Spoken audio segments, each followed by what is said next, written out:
बिस्मिल्लाहिर्रहमानिर्रहीम। अस्सलाम वालेकुम। आप तमाम स्टूडेंट्स को मैं खुशामदीद कहता हूँ। सेकेंड ईयर केमिस्ट्री और जिस लेक्चर सीरीज को हम डिस्कस कर रहे हैं वो है इनऑर्गेनिक केमिस्ट्री। और इनऑर्गेनिक केमिस्ट्री के अंदर हम चैप्टर नंबर 3 स्टडी कर रहे हैं जिसका नाम एस ब्लॉक एलिमेंट्स है। इस चैप्टर के पहले लेक्चर के अंदर जिस टॉपिक पे हमने बात की थी वो एस ब्लॉक एलिमेंट्स की प्रॉपर्टीज थी और उन प्रॉपर्टीज की पीरियोडिक ट्रेंड्स को हमने स्टडी किया था। यानी अलॉन्ग द पीरियड जब मूव करेंगे और जब डाउन द ग्रुप मूव करेंगे तो प्रॉपर्टीज के अंदर क्या फर्क पड़ना है, कैसी वेरिएशन हो रही है, इन तमाम चीज़ों पे हमने पिछले लेक्चर के अंदर बात की थी। और बहुत सारे रीजन जो इम्तिहान के अंदर आते हैं इस टॉपिक से रिलेटेड उसको हमने डिस्कस किया था। आज इस चैप्टर के लेक्चर नंबर 2 में जिस टॉपिक पे बात करने जा रहे हैं उसका ताल्लुक मेटलर्जी से है जी। आपकी किताब में कुछ मेटल्स हैं जिनकी एक्सट्रैक्शन मौजूद है। एस ब्लॉक एलिमेंट से सोडियम है, पी ब्लॉक एलिमेंट से एल्युमिनियम है और डी ब्लॉक एलिमेंट से कॉपर है। तो ये तीन एक्सट्रैक्शंस आपके कोर्स का हिस्सा हैं।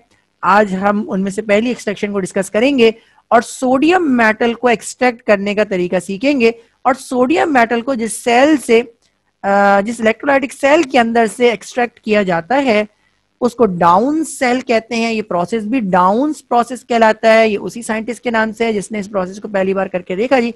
तो हम इस लेक्चर के अंदर सोडियम मेटल को एक्सट्रैक्ट करना सीखेंगे डाउन सेल के जरिए। आइए लेक्चर का आगाज करते हैं। तो सोडियम मेटल को डाउन प्रोसेस के जरिए हासिल किया जाता है जी। और इस तरीका जो प्रिंसिपल ऑफ वर्किंग है वो क्या है जी कि सोडियम क्लोराइड की इलेक्ट्रोलिसिस करवाई जाती है। इस बात का ख्याल रखिएगा कि सोडियम क्लोराइड जिस फॉर्म में लिया जाता है उसको फ्यूज्ड फॉर्म कहते हैं। यानी यहाँ पर जो इलेक्ट्रोलाइट है उसके अंदर मोल्टन सोडियम को लिया जाता है, यानी पिघले हुए सोडियम क्लोराइड को इस्तेमाल किया जाता है।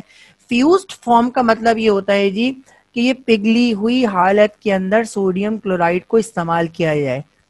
एक जनरल पर्सपेक्टिव ये है जी कि इलेक्ट्रोलाइट जो होगा, इलेक्ट्रोलाइट का मतलब ये है जी कि सॉल्ट को वाटर के अंदर डिसॉल्व करेंगे यानी एक्वस सोल्यूशन होगा। तो यहाँ पर सोडियम क्लोराइड का एक्वस सोल्यूशन नहीं लिया जा रहा बल्कि सोडियम क्लोराइड को क्या किया जा रहा है, मेल्ट किया जा रहा है। सोडियम क्लोराइड को पिघलाया हुआ जा रहा है। इस पिघली हुई हालत के अंदर जो सोडियम क्लोराइड है उसको फ्यूज्ड स्टेट कहते हैं। तो फ्यूज सोडियम क्लोराइड की इलेक्ट्रोलिसिस करवानी है सोडियम मेटल को एक्सट्रैक्ट करने के लिए। तो ये प्रोसेस डाउन्स ने करके देखा, इसलिए ये प्रोसेस डाउन्स प्रोसेस कहलाता है। तो डाउन्स प्रोसेस के अंदर फ्यूज्ड सोडियम क्लोराइड की इलेक्ट्रोलिसिस करवाई जाती है, ना कि सोडियम क्लोराइड के सॉल्यूशन की। तो ये अहम बात है, इसको जरा दिमाग में रखिएगा। तो हम कंडीशंस पढ़ने जाएंगे। ये जिस कंडीशंस के जरिए वो ऑप्टिमम कंडीशंस पढ़ने जाएंगे कि जिनको अप्लाई करके हम प्योर सोडियम हासिल कर सकते हैं जी। तो ये ऑप्टिमम कंडीशन है। नंबर एक बात तो ये है जी कि इस प्रोसेस के अंदर जो सेल इस्तेमाल किया जाएगा उसके अंदर एक एडिशनल प्रोटेक्शन होगी जी। और वो ये होगी कि इनसाइड जो होगा फायर ब्रिक से वो बना हुआ होगा। तो आप ये जानते हैं जिस तरह जो भट्टी होती है तो भट्टी के अंदर भी आप ये आपके पास लाल ईंटें लगी होती हैं। ये जो लाल ईंटें लगी होती हैं इनको आप फायर ब्रिक्स कहते हैं। बिल्कुल इसी तरह डाउन सेल के अंदर जो सिलेंड्रिकल सेल है वो तो आपके मेटल का ही बना हुआ है, वो तो आपके आयरन का बना हुआ है, लेकिन उसके अंदर की जो दीवारें हैं वो किसकी बनी हुई है, वो फायर ब्रिक की यानी लाल ईंटों की बनी हुई है। और इसकी एक वजह यह भी है जी कि अगर खुदा ना खास्ता, क्योंकि आप ये जानते हैं जी कि सोडियम जो मेटल है वो it is highly reactive towards water, highly reactive towards moisture. तो मॉइस्चर अगर किसी सूरत में इसके अंदर पहुंच जाता है तो टेम्परेचर को क्या जाए रिएक्शन एक्सोथर्मिक है जी। और टेम्परेचर को रेज कर जाना है। तो टेम्परेचर जब रेज होगा तो इतना रेज हो जाएगा जी कि ये जो आपका जो सिलेंड्रिकल सेल है जो कि आयरन का बना होता है वो पिघल सकता है।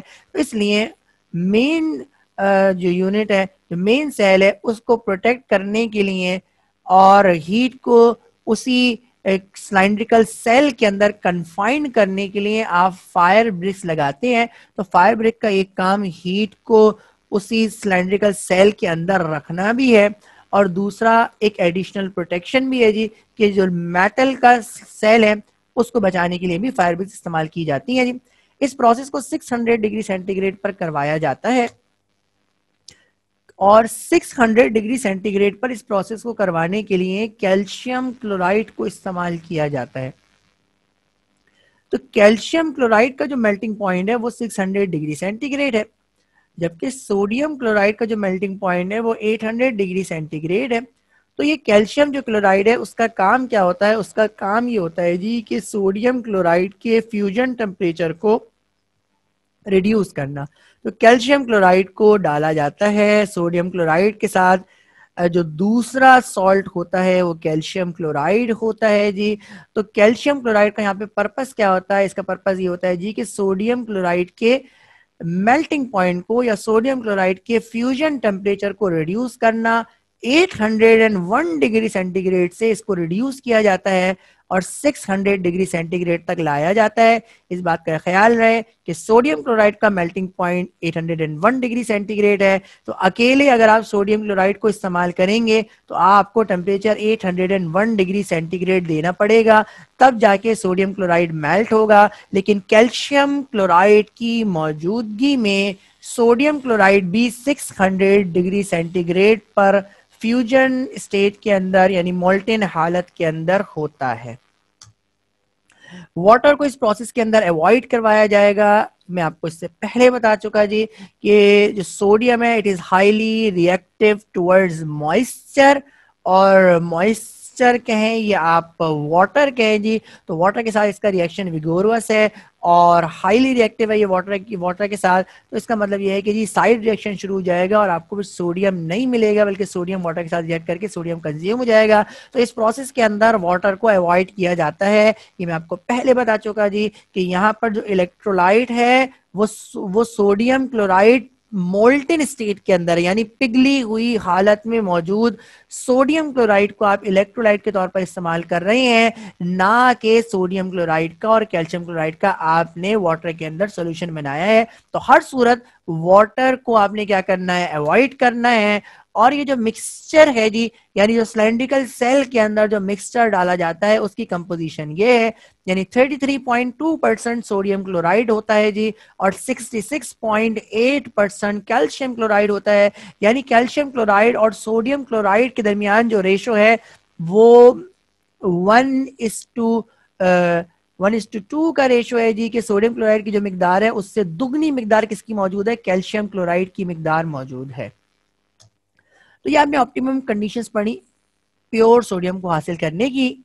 अब यहाँ पे एक खास प्रिकॉशन लिखी हुई है और ये प्रिकॉशन का लाजमी ख्याल रखना है जी, वरना आपको सोडियम मिलेगा ही नहीं, बल्कि आपको साइड रिएक्शन स्टार्ट हो जाएगा जी और उससे जो सिलिंड्रिकल सेल है उसको वो पिघल भी सकता है जी, वो टेम्परेचर रेस कर जाएगा।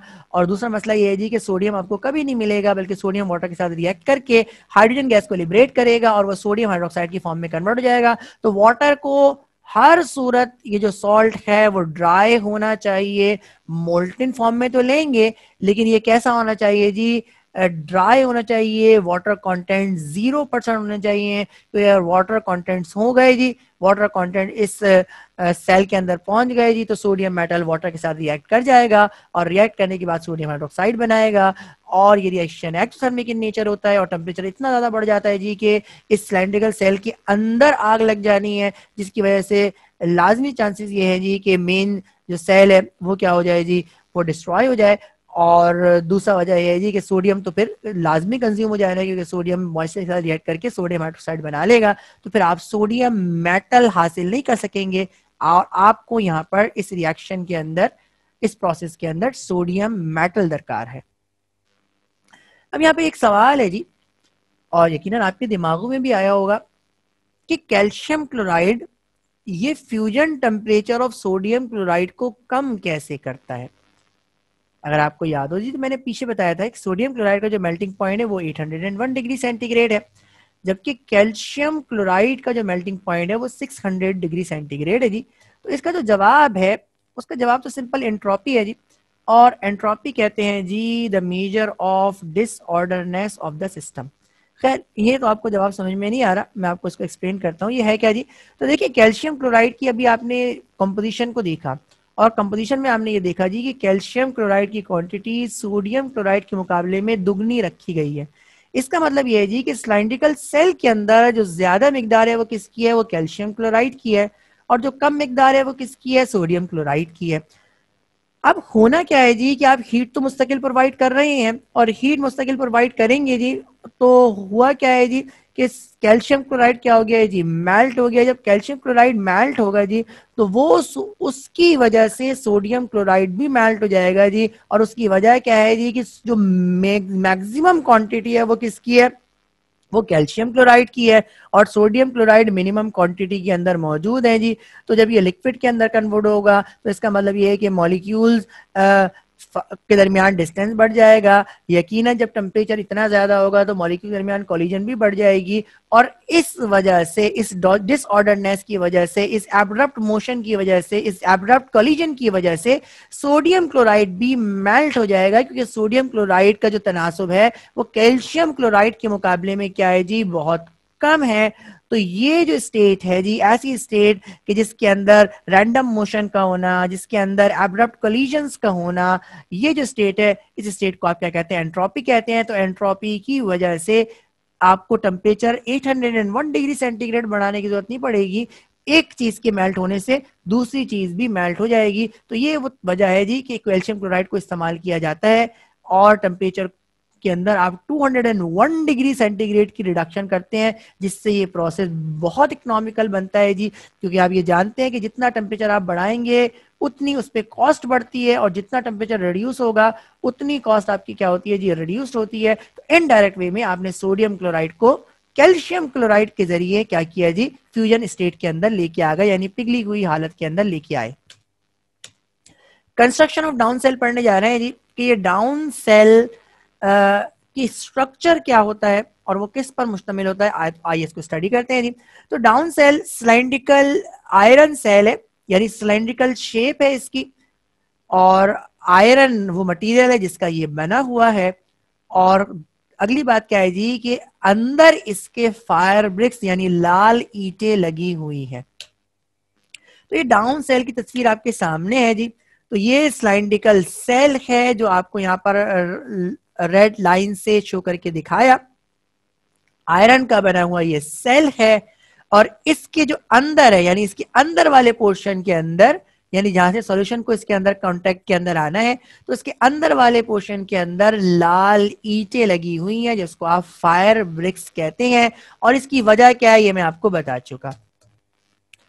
तो दूसरी चीज क्या है जी कि जो इसका सेंट्रल पोर्शन है उसके अंदर एनोड मौजूद है, और ये जो एनोड है ये ग्रेफाइट की बनी हुई है, और इस एनोड पर क्लोरीन को कलेक्ट किया जाता है जी। तो सोडियम क्लोराइड के अंदर जब ये मोल्टेन स्टेट के अंदर आ जाएगा तो उसका मतलब ये है कि सोडियम और जो क्लोराइड है यानी सोडियम पॉजिटिव आयन मौजूद होंगे इस मोल्टेन फॉर्म के अंदर, और Cl नेगेटिव आयन मौजूद होंगे। तो अब होगा क्या जी कि ये जो क्लोराइड नेगेटिव आयंस है जी वो कहाँ जाएंगे, वो एनोड पर जाएंगे, और वहां पर ये क्लोरीन के अंदर कन्वर्ट होंगी, और क्लोरीन एनोड पर कलेक्ट होगी जी। तो एनोड को देखते हैं कि इस सेल के अंदर एनोड को कहाँ बनाया गया है जी। तो ये आपको जो सेंट्रल पोर्शन नजर आ रहा है ये आपकी एनोड है। ये एनोड किसकी बनी हुई है, ये ग्रेफाइट की बनी हुई है, और यहाँ पर क्लोरीन गैस कलेक्ट होगी। तो एनोड पर क्लोरीन गैस कलेक्ट होगी, ये सेंट्रल एनोड है। तो तीसरी चीज है वो ये है जी कि जो कैथोड है, कैथोड भी सिलेंड्रिकल फॉर्म के अंदर है, यानी जिस शेप का ये सेल है, यानी सिलेंड्रिकल शेप का जो सेल है, तो जो कैथोड है इसका शेप भी सिलेंड्रिकल है, और ये आयरन का बना हुआ है, और ये एनोड के अतराफ में मौजूद है, यानी एनोड के सर्कुलर पाथ के अंदर ये मौजूद है। आइए इसको देखते हैं जी। तो ये जो आपको नजर आ रहा है और ये जो आपको नजर आ रहा है, बेसिकली ये क्या है जी, कैथोड है, और ये कैथोड भी सिलेंड्रिकल शेप के अंदर मौजूद है, यानी इस एनोड के अतराफ में ये लगा हुआ है। क्योंकि ये इस तस्वीर के अंदर आपको क्रॉस सेक्शन दिखाया गया है, इसलिए आपको ऐसा लग रहा है जी कि शायद सिर्फ लेफ्ट हैंड साइड पे और राइट हैंड साइड पे एनोड लगा हुआ है। तो ये लेफ्ट हैंड साइड या राइट हैंड साइड पे नहीं है, बल्कि यहाँ पे लिखा हुआ है इट इज रिंग शेप्ड।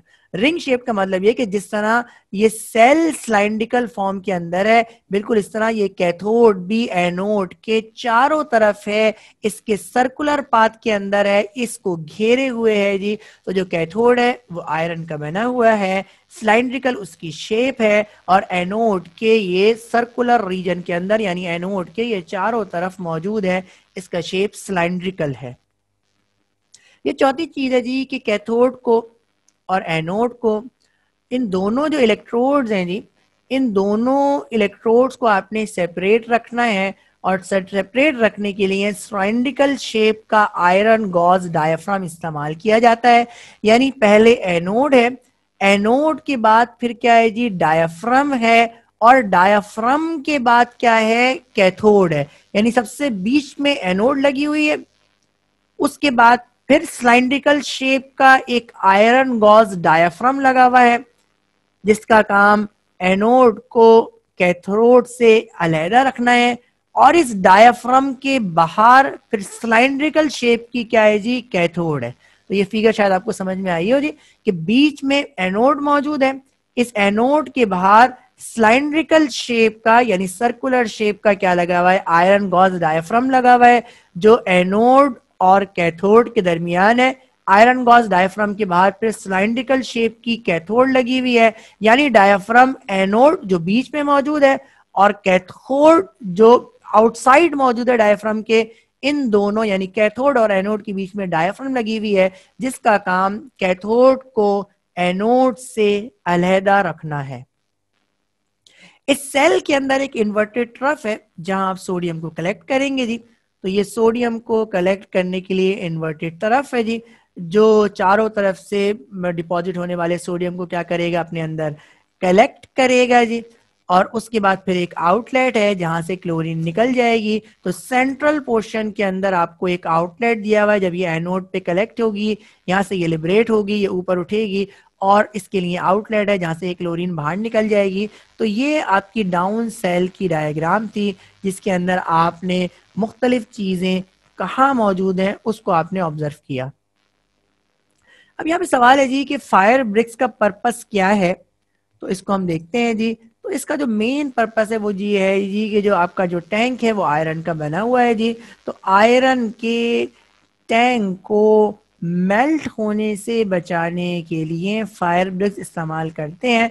वैसे तो ये टेम्परेचर 600 डिग्री सेंटीग्रेड है और इस टेम्परेचर पे ये टैंक मेल्ट नहीं होगा, लेकिन खुदा ना खास्ता अगर मॉइस्चर से कांटेक्ट होता है जी, तो उस सूरत के अंदर टेम्परेचर को बढ़ जाना है, और ये समझ लें एक एडिशनल प्रोटेक्शन है। तो एक वजह तो यही है to avoid melting of tank, और दूसरी वजह ये है जी क्योंकि ये जो ब्रिक्स होती है ये हीट इंसुलेटर होती हैं जी, तो ये हीट को इस टैंक के अंदर कन्फाइंड करके रखें ताकि अंदर का जो टेम्परेचर है वो मेंटेन रहे। तो ये दो बुनियादी वजह है फायर ब्रिक्स को यूज करने की।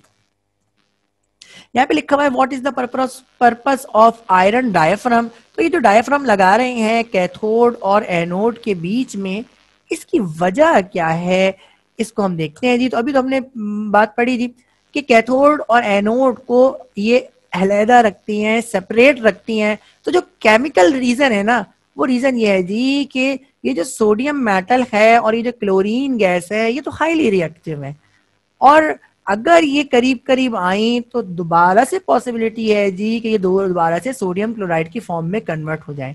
तो आप क्या चाहते हैं जी कि जब ये सोडियम आयन की फॉर्म में कन्वर्ट हो गया और क्लोराइड आयन की फॉर्म में कन्वर्ट हो गया, और जब ये अपने अपने इलेक्ट्रोड्स पे जाकर क्या हो गए, ये अपने एलिमेंटल फॉर्म के अंदर कन्वर्ट हो गए, तो अब अगर इनको दोबारा से करीब आने का मौका मिलेगा, दोबारा से मिक्स होने का मौका मिलेगा, तो मसला क्या आएगा जी, मसला ये आएगा ये रिएक्टिव है और ये दोबारा से सोडियम क्लोराइड की फॉर्म में कन्वर्ट हो सकते हैं। तो इन दोनों को एलिमेंटल फॉर्म को एक दूसरे से जुदा जुदा रखने के लिए, ताकि ये दोबारा से रिएक्ट ना करें, आपने डायाफ्राम लगाई है, और डायफ्राम से सिर्फ और सिर्फ सोडियम पॉजिटिव आयन को गुजरने की इजाजत है जी। तो ये जो सोडियम पॉजिटिव आयन है ये डायफ्राम से गुजर कर कहाँ पे पहुंचेगा जी, कैथोड पे पहुंचेगा।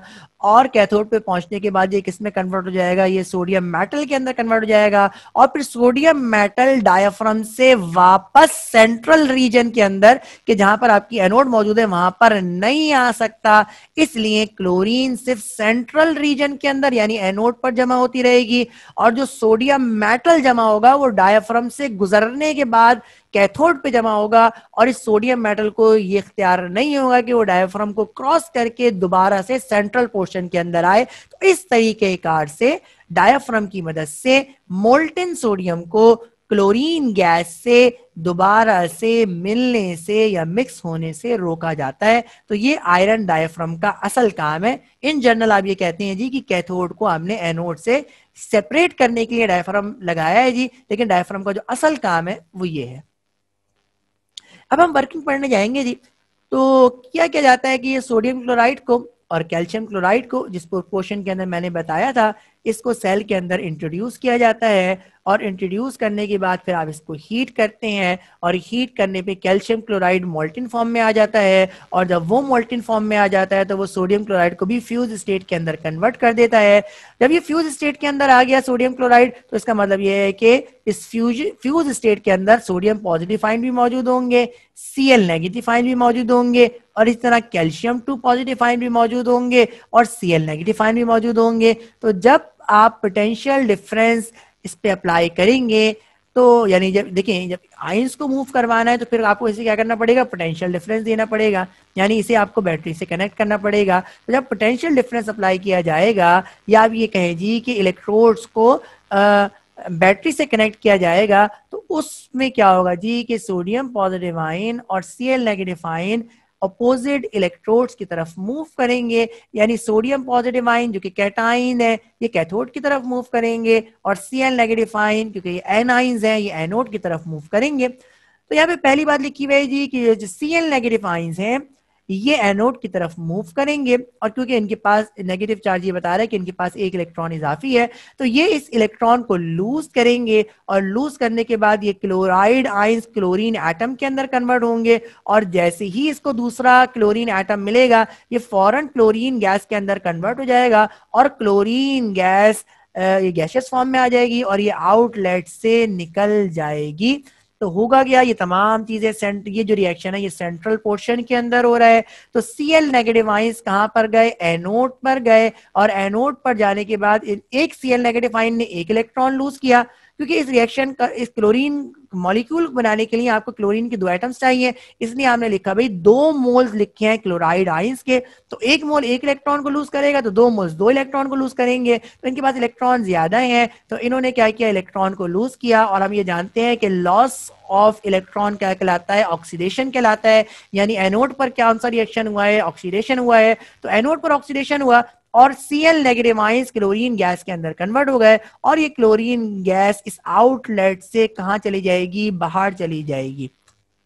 इसके बाद क्या होगा जी, जो सोडियम पॉजिटिव आयन है ये डायफ्राम से गुजरेंगे, और डायफ्राम से गुजरने के बाद कहां पहुंचेंगे जी, कैथोड पर पहुंचेंगे। और कैथोड पे पहुंचने के बाद क्योंकि सोडियम के पास इलेक्ट्रॉन कम है जी, तो क्लोरीन ने जो इलेक्ट्रॉन लूज किया है वो सोडियम एक्सेप्ट करेंगे और ये मेटालिक फॉर्म में कन्वर्ट हो जाएंगे। और मेटालिक फॉर्म में कन्वर्ट होने के बाद ये यहाँ पे लिखा हुआ है जी ऊपर राइज होंगे, क्योंकि पहले ये मोल्टेन फॉर्म में होंगे, जैसे इनकी क्वांटिटी बढ़ती जाएगी तो ये ऊपर राइज होंगे, और राइज होने के बाद फिर क्या होगा, ये बाहर चले जाएंगे और इनको इन्वर्टेड ट्रफ के अंदर मोल्टेन स्टेट के अंदर कलेक्ट किया जाएगा जी। तो ये जो रिएक्शन होगा वो कहाँ होगा जी, वो आपकी कैथोड पर होगा जो सिलेंड्रिकल फॉर्म के अंदर मौजूद है। तो सोडियम पॉजिटिव आयन ये डायफ्राम से गुजर कर कैथोड पर जाएंगे, और कैथोड पर जाने के बाद ये सोडियम मेटल के अंदर कन्वर्ट होंगे। इस रिएक्शन को, क्योंकि यहाँ पे इलेक्ट्रॉन एक्सेप्ट हो रहे हैं, यहाँ पे इलेक्ट्रॉन गेन हो रहे हैं, ये प्रोसेस क्या कहलाएगा, रिडक्शन कहलाएगा। तो सोडियम पॉजिटिव आयन ने 2 यानी यहाँ पे भी क्योंकि इसको बैलेंस करना है क्लोरीन के हिसाब से, इसको बैलेंस करना है, इसलिए यहाँ पे हमने 2 मोल्स लगाए हैं। तो 1 मोल सोडियम पॉजिटिव आयन का 1 इलेक्ट्रॉन गेन करेगा, और 1 मोल बनाएगा सोडियम एटम का। लेकिन क्योंकि अभी आपने इस इक्वेशन को ओवरऑल रिएक्शन लिखना है और इसको हमने क्लोरीन के साथ से लिखा है, क्लोरीन एलिमेंटल फॉर्म में यानी मोनोएटॉमिक फॉर्म में एग्जिस्ट नहीं करती, इसलिए आपने 2 मोल्स लिखे हैं जी। तो 2 मोल सोडियम पॉजिटिव आयन के ये 2 इलेक्ट्रॉन्स को गेन करेंगे, वो 2 इलेक्ट्रॉन्स जो क्लोरीन के 2 एटम्स ने रिलीज किए हैं जी, और ये एलिमेंटल फॉर्म के अंदर कन्वर्ट हो जाएंगे। जब एलिमेंटल फॉर्म के अंदर कन्वर्ट होंगे तो ये, क्योंकि इनकी डेंसिटी कम होती है, तो ये फ्लोट करेंगे ऊपर की तरफ, और ऊपर की तरफ फ्लोट करने के बाद ये इन्वर्टेड ट्रफ के अंदर मोल्टेन स्टेट के अंदर कन्वर्ट हो जाएंगे जी। तो ये तरीका है सोडियम मेटल को एक्सट्रैक्ट करने का। अब एक सवाल आपके सामने है जी, और लिखा हुआ है can both sodium and calcium deposited at cathode. सवाल ये है जी कि क्या सोडियम मेटल और कैल्शियम मेटल ये दोनों ही कैथोड पर डिपॉजिट होंगे। देखिए इसका जवाब नो है, क्योंकि मैंने कैल्शियम के बारे में तो कोई तस्करा किया ही नहीं है। मैंने सिंपल ये कहा जी कि सोडियम पॉजिटिव आयंस ये डायफ्राम से गुजरेंगे, ये कैथोड पे जाएंगे, कैथोड पर रिडक्शन होगी, ये सोडियम पॉजिटिव आयन इलेक्ट्रॉन को एक्सेप्ट करेंगे, सोडियम मेटल की फॉर्म में कन्वर्ट हो जाएंगे। कैल्शियम सॉल्यूशन के अंदर मौजूद है, क्योंकि आपको मैंने बताया था जी कि जो कंपोजिशन है उस कंपोजिशन के अंदर आपने सोडियम क्लोराइड भी ऐड किया है और कैल्शियम क्लोराइड भी ऐड किया है जी। तो कैथोड पर तो दोनों को जाना चाहिए था, सोडियम ही क्यों गया? अच्छा जी, तो यहां पे लिखा हुआ है जी, क्या सोडियम सेपरेटली कलेक्ट होगा कैथोड पर कैल्शियम की प्रेजेंस में जी? ये लिखा हुआ है हाउ, कैसे होगा ये काम कि इस इलेक्ट्रोलाइट के अंदर तो सोडियम पॉजिटिव आयन भी मौजूद है जी और कैल्शियम 2 पॉजिटिव आयन भी मौजूद है, लेकिन कैथोड पर हमें सिर्फ और सिर्फ सोडियम मेटल मिल रहा है, तो कैल्शियम क्यों मेटेलिक फॉर्म में कन्वर्ट नहीं हो पा रहा जी? तो इसका जवाब इलेक्ट्रोकेमिस्ट्री आपको देती है जी, और इसका जवाब इलेक्ट्रोड पोटेंशियल है जी। और आप ये जानते हैं जी कि सोडियम का जो इलेक्ट्रोड पोटेंशियल है वो -2.71 वोल्ट होता है जी, यानी इसका लेस नेगेटिव इलेक्ट्रोड पोटेंशियल है, जबकि कैल्शियम का जो इलेक्ट्रोड पोटेंशियल है वो है जी -2.87 वोल्ट। अब ये आपके हाथ में है जी कि आपने सोडियम को एक्सट्रैक्ट करना है या कैल्शियम को एक्सट्रैक्ट करना है। तो अगर आपने सोडियम को एक्सट्रैक्ट करना है जी, तो आप जो पोटेंशियल देंगे वो 2.71 के अराउंड देंगे, और अगर कैल्शियम के लिए यही काम करना होगा तो 2.87 वोल्ट देंगे। तो क्योंकि सोडियम का डिस्चार्ज पोटेंशियल कैल्शियम के डिस्चार्ज पोटेंशियल से कम है, इसलिए अगर 2.71 के अराउंड आप पोटेंशियल देंगे तो सिर्फ सोडियम को इख्तियार होगा जी कि वो क्या हो सके, वो इलेक्ट्रोड पर डिस्चार्ज हो सके, यानी वो मेटेलिक फॉर्म में कन्वर्ट हो सके जी। तो किसी अगर आयंस एक से ज्यादा मौजूद हो तो इलेक्ट्रोकेमिस्ट्री ये आपको बताती है जी कि ये जो रिडक्शन का फिनोमिना है वो असल में पोटेंशियल पे डिपेंड करता है। तो जो सेल के अंदर आपने पोटेंशियल रखना है, जो सेल के अंदर पोटेंशियल देना है, अगर उसको 2.7 या इसके अराउंड रखा जाएगा तो उस सूरत में सिर्फ और सिर्फ सोडियम ही रिड्यूस हो सकेगा और सोडियम मेटालिक फॉर्म में कन्वर्ट हो जाएगा। कैल्शियम को जब तक इतना पोटेंशियल नहीं देंगे, कैल्शियम कैथोड पर अगर आ भी जाए, यानी ये क्योंकि ये डाई पॉजिटिव आयन है, ये कैथोड तक आ तो सकता है, लेकिन कैथोड पे आने के बाद ये डिस्चार्ज नहीं हो सकता, ये रिडक्शन के फिनोमिना से नहीं गुजर सकता और मेटालिक फॉर्म में कन्वर्ट नहीं हो सकता जी। तो यहाँ पर जो पोटेंशियल है वो जो डिस्चार्ज पोटेंशियल यानी जो पोटेंशियल डिफरेंस आप प्रोवाइड कर रहे हैं उसको 2.71 के अराउंड रखा जाता है, ताकि sodium positive ion metallic form में कन्वर्ट हो। और इस पोटेंशियल पे कैल्शियम 2 पॉजिटिव आयन, वो अलग बात है कि जी ये सोडियम 2 पॉजिटिव आयन के मुकाबले में बहुत ज्यादा मिकदार के अंदर मौजूद है, लेकिन इस पोटेंशियल पर यानी सोडियम वाले पोटेंशियल पर इनको मेटालिक फॉर्म में कन्वर्ट होने का इख्तियार हासिल नहीं है। अब यहाँ पे लिखा हुआ है जी how sodium is collected in invert trough. तो सोडियम तो ये किस तरह से इन्वर्टेड ट्रफ के अंदर कलेक्ट हुआ जी? तो इसकी वजह यह है जी कि जो सोडियम मोल्टेन फॉर्म के अंदर होता है जी, आप जो इलेक्ट्रोलाइट है उसके अंदर क्या मौजूद है, सोडियम क्लोराइड मौजूद है। उसके अंदर कौन मौजूद है, कैल्शियम क्लोराइड मौजूद है। और सोडियम क्लोराइड की डेंसिटी और कैल्शियम क्लोराइड की डेंसिटी ये मोल्टेन सोडियम के मुकाबले में ज्यादा है। और आप ये जानते हैं जी कि जिस चीज की डेंसिटी ज्यादा होती है वो नीचे बैठ जाती है और जिस चीज की डेंसिटी कम होती है वो ऊपर फ्लोट करती है जी। तो क्योंकि जो सोडियम मोल्टेन फॉर्म के अंदर है इसकी डेंसिटी सोडियम क्लोराइड से और कैल्शियम क्लोराइड से कम है, इसलिए ये ऊपर ही जमा होगा। और ऊपर जमा होने के बाद जैसी इसकी क्वांटिटी बढ़ेगी ये इन्वर्टेड ट्रफ के अंदर राइज होगा और इन्वर्टेड ट्रफ से इसको बाहर निकाल लिया जाएगा और बाहर निकाल के इसे कलेक्ट किया जाएगा। तो केमिकल रिएक्शन जो आपने पढ़े उनको एक बार हम समराइज करेंगे। तो पहला रिएक्शन तो आयोनाइजेशन रिएक्शन है। और आप ये जानते हैं जी कि जब सोडियम क्लोराइड मोल्टेन फॉर्म के अंदर होगा तो इसका मतलब ये है कि सोल्यूशन वो जो इलेक्ट्रोलाइट है उसके अंदर सोडियम पॉजिटिव आयन मौजूद होंगे और Cl नेगेटिव आयन मौजूद होंगे। कैथोड पर रिडक्शन होगी यानी सोडियम पॉजिटिव आयंस इलेक्ट्रॉन को गेन करेंगे और सोडियम मेटल के अंदर कन्वर्ट हो जाएंगे। और एनोड पर ऑक्सीडेशन होगी और क्लोराइड आयंस इलेक्ट्रॉन को लूज करेंगे और क्लोरीन गैस की फॉर्म में कन्वर्ट हो जाएंगे। अगर हम ओवरऑल रिएक्शन लिखें तो इन दोनों रिएक्शन को आप मिलाएंगे जी तो क्लोरीन की, क्योंकि क्लोरीन गैस बननी है उसकी वजह से हमें हर जगह पे 2 लगाना पड़ा है, वरना इसकी कोई और वजह नहीं है। तो 2 इलेक्ट्रॉन जो रिएक्टेंट साइड पे हैं और 2 इलेक्ट्रॉन जो प्रोडक्ट साइड पे हैं वो आपस में कैंसिल आउट होंगे और सोडियम पॉजिटिव आयन और Cl नेगेटिव आयन ये किसके अंदर कन्वर्ट हो गया, सोडियम मेटल के अंदर और क्लोरीन गैस के अंदर कन्वर्ट हो गया। यानी सोडियम पॉजिटिव आयन डिस्चार्ज हुए, रिड्यूस होके किसके अंदर कन्वर्ट हो गए, सोडियम मेटल के अंदर कन्वर्ट हो गए जो आपने हासिल करना था। और उसके नतीजे में जो आपको बाय प्रोडक्ट मिली है वो क्लोराइड आयंस की वजह से मिली है और क्लोराइड आयंस क्लोरीन गैस की फॉर्म में एनोड पर आपको हासिल हुए हैं। कुछ कीमती बातें जो आपने याद रखनी है, एक तो इसकी इक्वेशंस का बहुत ख्याल रखिएगा और जो दूसरी कीमती बातें हैं उसको हम एक बार समराइज करते हैं जी। जो सेल है इसको डाउन सेल कहते हैं और इसकी जो शेप है वो सिलिंड्रिकल शेप है जी और ये आयरन का बना हुआ है और इसके अंदर फायर ब्रिक्स लगी हुई है। जो कैथोड है वो आयरन का बना हुआ है जी और ये भी सिलिंड्रिकल शेप के अंदर है और एनोड के बाहर और एनोड को घेरे हुए है जी।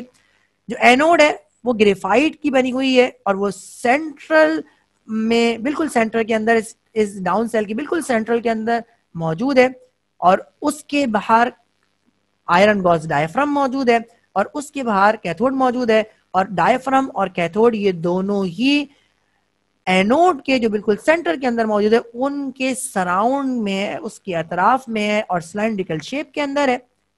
वो आयन जो कैथोड पे कलेक्ट होंगे वो सोडियम पॉजिटिव आयन होंगे और सोडियम मेटल की फॉर्म में ये डिस्चार्ज होंगे। जो आयंस एनोड पे कलेक्ट होंगे आयंस जो एनोड पे जाएंगे वो Cl नेगेटिव आयन होंगे और ये क्लोरीन गैस की फॉर्म में कन्वर्ट होंगे जी। और जो खास अरेंजमेंट है इस सेल की वो ये है जी कि कैथोड को और एनोड को सेपरेट रखने के लिए डायफ्राम को इस्तेमाल किया जाता है और ये डायफ्राम है जी ये एनोड के बाहर सर्कुलर शेप की होती है जी जिसका काम कैथोड को एनोड से सेपरेट करना होता है। तो एनोड और कैथोड के बीच में आयरन गॉस डायफ्राम इस्तेमाल होती है जिसका काम क्या होता है जी, जिसका काम होता है एनोड को कैथोड से सेपरेट करना। ये भी आपने केमिकल पढ़ा जी, केमिकली आपने इसको पढ़ा कि मोल्टेन सोडियम को क्लोरीन गैस से के इंटरमिक्स को होने से बचाने के लिए डायफ्राम इस्तेमाल होता है जी। और सोडियम जो मेटल है जो कैथोड पे जमा होता है जी उसके बाद क्योंकि इसकी डेंसिटी कम होती है इलेक्ट्रोलाइट के मुकाबले में तो ये फ्लोट करता है on the surface of electrolyte और इसको इन्वर्टेड ट्रफ के अंदर जमा किया जाता है। तो ये एक बार आपने इसको समराइज किया जी। अब इम्तिहान में एक्सट्रैक्शन ऑफ सोडियम या डाउन सेल का सवाल ये बहुत आता है जी। किस तरह आता है आइए इसको देखते हैं जी। तो क्वेश्चन नंबर 1 आपके सामने है और लिखा हुआ है why are anode and cathode compartment separated. वजह बताइए कि कैथोड और एनोड के क्यों सेपरेट रखा जाता है during the extraction of sodium. और उसके बाद कह रहा है जी describe the extraction of sodium by down process. पूरे प्रोसेस के बारे में आपसे पूछा है जी। पहले सवाल का जवाब आपके सामने है और ये लिखा है एनोड और कैथोड को सेपरेट करने के लिए आयरन गॉस डायफ्राम इस्तेमाल किया जाता है। और इसको इस्तेमाल करने की एक वजह जो जर्नल है वो ये है जी कि कैथोड को एनोड से सेपरेट रखना और जो असल वजह है वो ये है जी कि मोल्टेन सोडियम को क्लोरीन गैस के साथ मिक्स होने से रोकने के लिए ये किया जाता है जी। उसके बाद फिर आप डाउन प्रोसेस को डिफाइन करेंगे, उसके बाद कंस्ट्रक्शन ऑफ डाउन सेल देंगे, उसके बाद डाउन सेल की डायग्राम बनाएंगे, उसको लेबल करेंगे, इसके बाद फिर आप वर्किंग लिखेंगे, उसके बाद फिर आपने इक्वेशंस लिखनी है। तो ये आपका लेंथी सवाल है, ये शॉर्ट में भी आता है 4 नंबर का, लेकिन उस सूरत के अंदर भी आपने ये तमाम बातें लिखनी पड़ती हैं डायग्राम के साथ। यहाँ पे फिर एक सवाल दिया है जी, describe the extraction of sodium from molten sodium chloride. अब ये भी आपने पूरी बात लिखनी है जी। डाउन सेल को आपने डाउन प्रोसेस को डिफाइन किया, उसके बाद कंस्ट्रक्शन ऑफ डाउन सेल लिखा, उसके बाद आपने डायग्राम बनाई, उसको लेबल किया, वर्किंग लिखी और इक्वेशन लिखी। तो ये पूरा पूरा सवाल जिस तरह से आपने इसको स्टडी किया है, इम्तिहान में एज इट इज आपने इसको जवाब देना होता है। कंडीशन अगर वो पूछेगा तो आप लिखेंगे, यानी आपसे पूछे भी condition for getting pure sodium, तो आप उसको मेंशन करेंगे। आपसे उसने कहा जी कि डायफ्राम का पर्पस बता दीजिए, तो आप वो लिख देंगे। अगर उसने पूछा जी फायर ब्रेस का पर्पस बता दीजिए, तो वो लिख देंगे। उसने अगर आपसे पूछा जी कि कैल्शियम की मौजूदगी में सोडियम पॉजिटिव आयन ही कैथोड पर क्यों जमा हुए, तो इसका रीजन भी डिस्कस हुआ, वो भी लिख देंगे। लेकिन अगर सवाल आता है जी एक्सट्रैक्शन को डिस्कस करें, तो उसके अंदर जो आपने डायग्राम तो देखिए मस्ट है, आपने लाजमी बनानी है, उसके साथ आपने कंस्ट्रक्शन, वर्किंग और इक्वेशन देनी होती है। तो कंस्ट्रक्शन, वर्किंग और इक्वेशन को बहुत अच्छे से याद कीजिए और डायग्राम भी बनाने की आप प्रैक्टिस कर लीजिए। तो ये तो आज का लेक्चर था, और इस लेक्चर के अंदर आपने सोडियम मेटल को डाउन सेल के जरिए एक्सट्रैक्ट करने का तरीका सीखा, और इस लेक्चर के अंदर बहुत सारे रीजंस आए, उनको भी आपने सीखा जी। तो अगला लेक्चर इस चैप्टर का क्या है जी, वो है जी manufacturing of soda ash and washing soda.